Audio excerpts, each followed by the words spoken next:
Malam ni tuan-tuan, tajuk yang begitu hangat ialah bila mana Yang Amat Berhormat Perdana Menteri menjawab soalan yang telah dikemukakan oleh ahli Dewan Negara. Antaranya ialah Dominic Lau daripada Gerakan ataupun Presiden Parti Gerakan Malaysia. Saudara, saya nak maklumkan bahawa kenyataan yang dikeluarkan hari ini oleh Yang Amat Berhormat Perdana Menteri bukan kenyataan beliau, tetapi beliau telah pun menjawab soalan YB Dominic bila mana YB Dominic bertanyakan apa status kes Hakim Nazlan. Jadi sebenarnya memang kes Hakim Nazlan ni tuan-tuan, dia ada dua. Siasatan ke atas Hakim Nazlan ini dia mengandungi dua bahagian. Bahagian yang pertama ialah berhubung tentang kemasukan duit lebih kurang RM1 juta lebih. Dia ada 11 transaksi duit yang masuk ke dalam akaun Maybank Hakim Nazlan yang tidak ada penjelasan. Ini siasatan yang pertama yang dikatakan kononnya duit ini datangnya daripada Lau Tek Jo ataupun Jolo. Kedua ialah siasatan berhubung kesalahan yang dilakukan oleh Hakim Nazlan iaitu melanggar Kod Tata Etika Hakim 2009 perkara 8 dalam kurungan 1A. Jadi kena faham ada dua isu yang melibatkan Hakim Nazlan. Bila tadi Yang Amat Berhormat Perdana Menteri respon untuk jawapan yang pertama, untuk menjawab jawapan bagi kes di mana terdapat 11 transaksi duit berjumlah 1 juta lebih sikit masuk ke dalam akaun Hakim Nazlan, memang SPRM mendapati bahawa penjelasan yang diberikan oleh Hakim Nazlan berhubung dengan kemasukan duit yang tidak dapat dijelaskan ini tidak mengandungi unsur rasuah, salah guna kuasa atau apa pun unsur jenayah. Itu sebabnya Peguam Datuk Seri Najib, walaupun peringkat awal kita masukkan berhubung duit yang masuk ke dalam akaun Hakim Nazlan ini di dalam senarai bukti-bukti baru yang nak dikemukakan oleh Datuk Seri Najib, tetapi akhirnya telah ditarik balik. Ini Datuk Seri Najib, Peguam Datuk Seri Najib sendiri tarik balik kerana didapati kemungkinan besar Hakim Nazlan telah pun memberikan jawapan yang munasabah untuk kenapa RM1 juta lebih masuk ke dalam akaun beliau. Tetapi tuan-tuan, SPRM punya kenyataan sebelum ini juga pernah dijawab oleh Datuk Seri Azalina Osman. Yang ini jangan lupa saudara. Yang ini jangan lupa, Datuk Seri Azalina juga dibelasah teruk. Tetapi sebenarnya beliau ditanya berhubung dengan kes Hakim Nazlan yang berkaitan dengan pelanggaran Kod Tata Etika Hakim 2009 di bawah Seksyen 8 dalam kurungan 1A. Jadi saya nak beritahu tuan-tuan, untuk kes ini memang SPRM mengatakan bahawa Hakim Nazlan telah melanggar Kod Tata Etika Hakim tahun 2009. Jadi, tuan-tuan, perkara ini telah dibawa ke mahkamah dan telah pergi didengari di hadapan Ketua Hakim Negara, Tengku Maimun. Jadi, Tengku Maimun, saudara, yang mengetuai panel hakim itu telah membuat keputusan bahawa Hakim Nazlan tidak melanggar Kod Tata Etika Hakim. Jadi, apa yang PM baca tadi, perkara yang nombor 2, ialah keputusan yang telah dibuat oleh Ketua Hakim ketika itu, iaitu Tun Tengku Maimun. Jadi dia bukan kenyataan daripada Yang Amat Berhormat Perdana Menteri yang bak kata orang itu mengesahkan Hakim Nazlan itu tidak ada kesalahan jenayah. Ini kena jelas. Maknanya dia pertama dia beritahu bahawa SPRM beritahu tidak ada penglibatan jenayah untuk kes yang duit 1 juta lebih masuk dalam akaun dia. Dan kedua, Yang Amat Berhormat Perdana Menteri mengumumkan tentang keputusan yang dibuat oleh Tengku Maimun.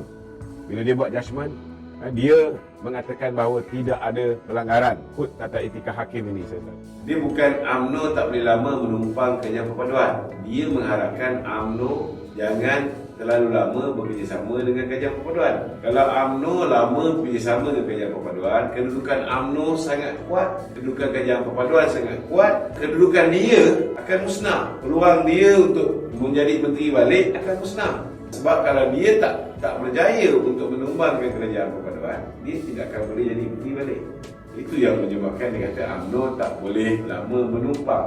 Kita tak menumpang, kita bekerjasama. UMNO ni dia kuasa penentu. Kalau dia pergi ke Perikatan Nasional lah itu, maka Perikatan Nasional lah yang akan menjadi kerajaan bersama UMNO. Sama juga bila BN bekerjasama dengan Pakatan Harapan, Pakatan Harapan lah yang menjadi kerajaan bersama dengan UMNO. Bersama.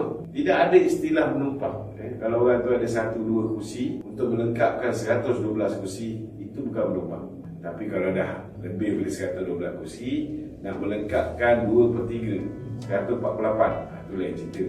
Ini kita kena faham. Kita kena faham bahawa geng Perikatan Nasional ni sakit hati dengan kerjasama di antara UMNO dengan Pakatan Harapan, BN dengan Pakatan Harapan, ialah kerana selagi kita bekerjasama dengan Pakatan Harapan, selagi itulah mereka tidak boleh menumbangkan kerajaan perpaduan. Selagi itulah mereka tidak boleh memerintah. Sekarang ni mereka nak tebuk atap. Itu je. harapan ataupun peluang Datuk Seri Najib masih macam biasa. Mungkin harapan untuk diberikan keadilan melalui proses kehakiman, proses undang-undang mungkin sedikit payah disebabkan kita pun tahu bahawa keseluruhan badan kehakiman ini, bukan kata semualah tapi sebahagian besarnya, lantikan dibuat zaman Tun Dr. Mahathir. Dan kita pun tahu perangai Mahathir macam mana. So kita nak cakap banyak pun tak boleh. Cuma kita harap di bawah kepimpinan Datuk Seri Anwar Ibrahim ini, beliau dapat melakukan perubahan, ataupun setidak-tidaknya kalau tak merubah, kena pastikan bahawa badan kehakiman ini boleh berlaku adil. Kalau tak boleh kita tukar ketua hakim, tak boleh kita tukar hakim-hakim yang telah pun dilantik zaman Tun Dr. Mahathir, setidak-tidaknya kita boleh neutralkan mereka, menjadikan mereka hakim-hakim yang penuh integriti, hakim-hakim yang boleh mengambil keputusan dengan seadil-adilnya tanpa mengira warna kulit, tanpa mengira agama seseorang, tanpa mengira darjat seseorang, miskin ke kaya ke, tanpa mengira latar belakang politik seseorang. Maknanya kita mahu institusi yang betul-betul boleh berlaku adil kepada semua pihak, tak kira latar belakangnya. Namun, kalau kita lihat dari segi proses seperti mana yang Datuk Seri Anwar kata beberapa hari yang sudah, bila dia diinterview oleh Al Jazeera, beliau mempertahankan hak Datuk Seri Najib untuk memohon petisyen pengampunan diraja. Dia mempertahankan, dan beliau juga mempertahankan pendirian UMNO, walaupun kita tahu hos rancangan tersebut cuba untuk melaga-lagakan Datuk Seri Anwar dengan kepimpinan UMNO yang telah pun merayu kepada Kebawah Duli Yang Maha Mulia Seri Paduka Baginda Yang Pertuan Agong dengan mengatakan macam mana mereka ni bersama dengan kamu di dalam kerajaan perpaduan, tetapi mereka merayu supaya Kebawah Duli Tuanku mempertimbangkan. Datuk Seri Anwar dengan tegasnya menyatakan bahawa apa salahnya, adakah ianya satu kesalahan untuk UMNO merayu kepada Kebawah Duli Tuanku supaya Kebawah Duli Tuanku mempertimbangkan petisyen pengampunan dia. Dan saya nampak mesej yang Datuk Seri Anwar Ibrahim sampaikan itu sangat jelas. Maknanya dia tidak ada masalah untuk Datuk Seri Najib dan untuk UMNO menyokong petisyen pengampunan diraja yang dibuat oleh Datuk Seri Najib. Dan sekarang ni ianya terserah ke atas Kebawah Duli Tuanku. Kalau misalnya saya yakin dengan pujukan Yang Amat Berhormat Perdana Menteri, insya-Allah tidak ada apa yang mustahil. Peluang untuk Datuk Seri Najib mendapat pengampunan ini insya-Allah masih lagi ada. Kalau kita pergi Solo, kita boleh bertanding 56 kursi. Tapi satu kursi pun tak menang. Okey tak okey? Tak okey. Kalau kita bersama dengan kawan-kawan Pakatan Harapan, mungkin kita dapat 14 kursi. Tapi daripada 14 kursi ni, kita mungkin berpotensi menang 6 kursi. Jadi mana lebih baik bertanding banyak kursi, tak menang satu pun, dengan bertanding 14 atau 13 kursi, kita boleh menang 6, 7 atau 8 kursi. Mana lebih baik, tuan-tuan? Mestilah pilihan yang kedua. Ini kawan-kawan kita kena faham. Saya nak beritahu tuan-tuan kenapa UMNO memilih untuk bersama Pakatan Harapan. Dari awal lagi, malah saya antara yang awal lagi beritahu untuk survival UMNO, UMNO kena bersama dengan rakan-rakan Pakatan Harapan, bukan bersama dengan Perikatan Nasional. Saya rasa baguslah. Sebab bagi saya, ianya akhirnya bergantung kepada kebijaksanaannya. Kalau beliau bijaksana, beliau tidak gelojoh. Kalau beliau gelojoh, saya yakin beliau akan menerima pindangan Muhyiddin Yassin. Tapi kalau beliau boleh bersabar sikit, tak mustahil satu hari nanti dia boleh balik kembali ke dalam UMNO. Ataupun mungkin satu hari nanti, mungkin UMNO pun tak kisah kalau dia nak bersama dengan PKR. Sekiranya dia berhenti daripada mengeluarkan kenyataan-kenyataan yang membelasah UMNO dan sebagainya. So dia kena gunakan kebijaksanaan dia. Dia nak fikir keuntungan jangka pendek, sekarang tak ada kerja, daripada jadi host radio, lebih baik dia jadi Menteri Besar Selangor.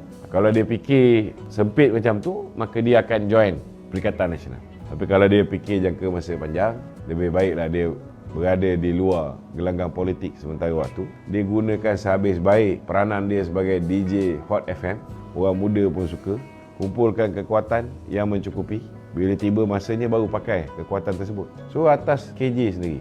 Barang yang berharga ni tidak semestinya sentiasa harganya tinggi. Kadang-kadang bila barang tu on demand, harga dia naik. Tetapi harga barang itu juga boleh jatuh bila-bila masa, bila orang dah tak perlu lagi barang tersebut. Bila permintaan sudah kurang daripada penawaran, terutamanya selepas pilihan raya. Harga barang boleh jatuh juga.